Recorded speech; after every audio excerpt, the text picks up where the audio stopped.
À quoi doit ressembler mon régime alimentaire pour un gain musculaire / une perte de poids?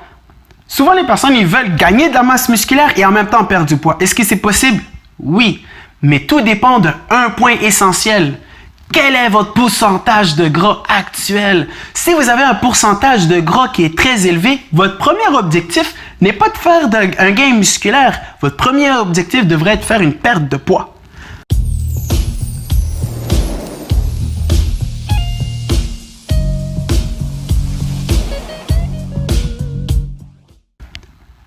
Aux alentours de 15% de masse corporelle adipeuse, on parle d'un besoin essentiel de perdre du poids.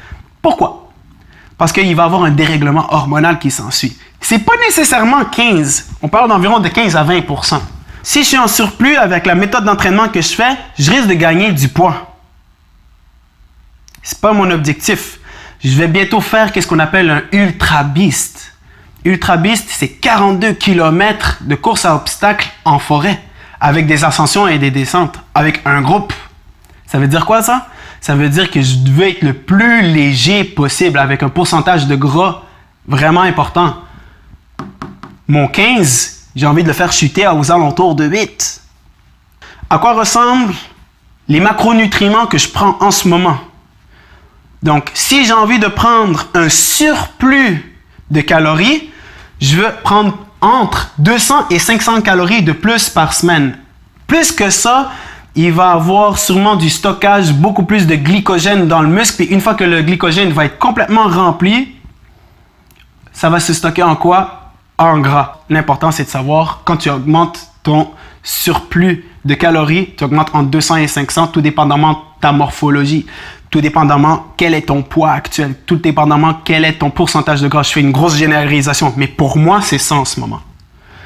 Avoir un bon apport de protéines, la première chose que vous devriez faire en rapport de vos macronutriments, c'est essentiel. La première chose que vous devriez prendre, c'est vos protéines. Ça, c'est pour toute la population, que vous soyez actif ou pas trop actif, afin de maintenir de bonnes fonctions vitales. En ce moment, moi, je suis entre 1 et 1,5 grammes par livre de protéines, ce qui me fait un total entre 845 et 1212 calories. Et les personnes vont dire « Ouais, mais Omar, tu n'as pas besoin de prendre 1,5 grammes. » Il n'y a rien de mal à prendre plus de 1 gramme par livre. Dans les études scientifiques, il n'y a rien qui prouve que c'est mauvais. Il n'y a pas d'effet négatif. Par contre, ça reste quand même une ressource d'énergie qui va être importante. Et là, vous pouvez aller les chercher dans plusieurs sources. Dans tout ce qui est protéines animales, dans toutes les viandes, la volaille, les poissons. Vous pouvez aller chercher dans les légumineuses. Dans beaucoup de légumineuses, vous n'allez pas avoir tous les acides aminés pour être capable d'aller chercher la protéine au complet. Donc, vous devez ajouter avec ça du riz. Donc, prenez du riz brun, et ça va être capable de compléter la protéine. Avoir un bon apport de glucides, 1 gramme à 1,5 grammes par livre. Donc, même principe. Et là-dedans, je veux intégrer 1 gramme de fibres à chaque 100 calories que je vais prendre. Au total, ça veut dire dans mes 3100 calories, il doit avoir environ combien? 31 grammes de fibres. Vous catchez? Si vous prenez trop de sucre, si vous prenez trop de glucose, trop de glucides, des sucres rapides, des sucres lents, peu importe comment est-ce que vous allez le prendre, vous allez pouvoir augmenter votre inflammation. Et ce que ça ne va pas vraiment vous aider aussi avec des pics d'insuline.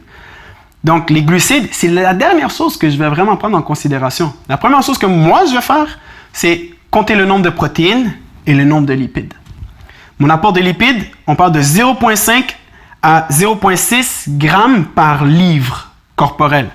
Donc, on parle de 900 à 1091 calories que je vais prendre au total qui vont être issus de lipides, donc ma source de gras. Je vais aller chercher mes gras surtout dans les noix, dans mes avocats et aussi dans les poissons. À savoir, ici, c'est plus aux alentours de les jours où est-ce que je suis plus sédentaire. Est-ce que je suis plus sédentaire? Où est-ce que je suis plus sédentaire? Les jours où est-ce que je suis plus actif, là où est-ce que je suis plus actif et là où est-ce que je suis plus actif. Parce que si tu es toujours aux alentours du début, eh bien, tu risques d'être en déficit. Si tu es plus vers la droite, tu risques d'être plus en surplus. Donc, il faut vraiment être capable de jauger. Et moi, je jauge avec le nombre de glucides que je vais ingérer dans ma journée. Parce que ça, c'est qu'est-ce que je vais vraiment aller chercher en priorité. Et lui, je vais vraiment estimer mon besoin et mon apport par rapport avec les séances d'entraînement. Ça ne change pas vraiment dans mon quotidien. Lui, il change beaucoup. OK? De l'eau. Restez hydraté, man. Restez hydraté, restez hydraté, restez hydraté. Buvez facilement plus de 2 litres par jour. Pour un gars comme moi. Donc, combien de poids faudrait-il perdre par semaine? 1 à 1,5% de votre poids corporel par semaine. Donc, moi-même, je pèse 92 kg, donc je pourrais perdre 0,92 kg à 1,38 kg par semaine ou 2 à 3 livres par semaine. Au début, je vais plus être tendance à perdre 3 livres par semaine. Pourquoi? Parce qu'il y a beaucoup de rétention d'eau. On va perdre beaucoup d'eau au début. Et par la suite, on va parler aux alentours environ de 4 semaines. Je vais être aux alentours de 2. Donc, c'est possible de perdre du poids facilement et intelligemment. Tout dépendamment de votre activité physique dans votre quotidien.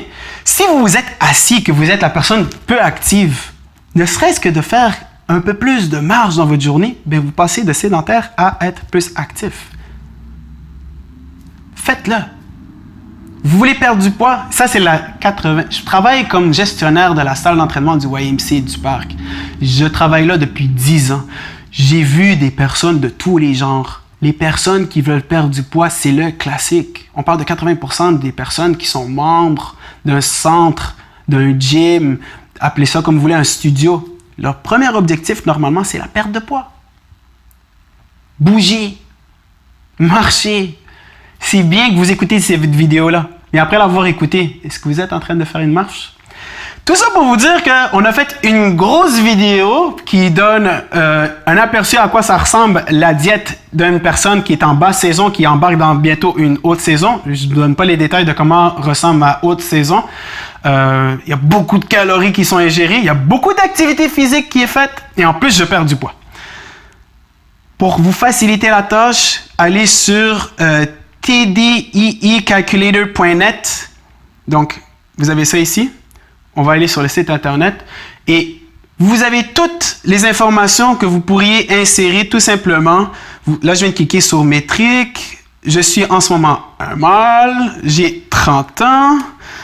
Je pèse 92 kilos. Je mesure 178 cm. Je suis une personne qui est considérée à faire de l'activité physique modérée, donc 3 à 5 fois par semaine, et mon pourcentage de gras actuel est à 15%. Comment évaluer votre pourcentage de gras? Et ça, c'est très intéressant à prendre en considération par un professionnel de la santé, par bioimpédance ou par clip cutané, ou sinon par un DEXA, ça coûte un peu plus cher, ça se fait dans les universités, mais ça vaut la peine parce que tu sais exactement quel est ton pourcentage de gras, ta masse maigre, donc ton squelette aussi, tu vas savoir exactement quelle est sa densité. Tantôt, on avait dit 3127, 3192, ça me donne ici. Donc, l'estimation est pas mal bonne. Allez visionner sur le site internet afin de savoir combien de calories vous devriez manger par journée. Mais, comme j'ai dit tout à l'heure, c'est une estimation. Puis là, ça me dit quel serait mon poids santé. À cause que mon indice de masse corporelle est à 29. Je suis considéré comme en surplus de poids. Mais c'est seulement si la personne ne s'entraîne pas, elle n'est pas active, et surtout pas si la personne s'entraîne avec des poids. Ma basse saison consiste à prendre de la masse et à m'entraîner en force. Je suis plus fort que jamais aujourd'hui, donc c'est ça. Tout ça pour vous dire, allez sur le site internet, allez calculer le nombre de calories et apprenez à savoir combien de calories vous mettez dans votre bouche. Comptez. Ouais, mais moi, j'ai pas envie de compter. C'est simple. Regarde le label sur les valeurs nutritives de chaque produit que tu prends. Ça prend une semaine. Tu vas t'habituer parce que le monde est habitué de manger souvent. Qu'est-ce qu'ils mangent? Ils sont habitués. Donc, si vous mangez souvent les mêmes choses, regardez le label, regardez c'est quoi les valeurs nutritives, regardez les portions et ça se fait étape par étape. Mais c'est de l'éducation. c'est bon pour vous, c'est bon pour vos enfants, c'est bon pour vos amis, c'est bon pour votre entourage, c'est bon pour tout le monde. Le kinésiologue, son travail et sa vocation, c'est d'éduquer la population, d'abord et avant tout. Donc, j'espère que vous avez beaucoup appris. On se voit à la prochaine capsule. Sur ce, restez actifs, marchez. Et si vous avez besoin d'un entraîneur pour faire des programmes adaptés à vos besoins, vous savez à quelle porte il faut frapper. Bonne journée et allez faire une belle marche. Au revoir.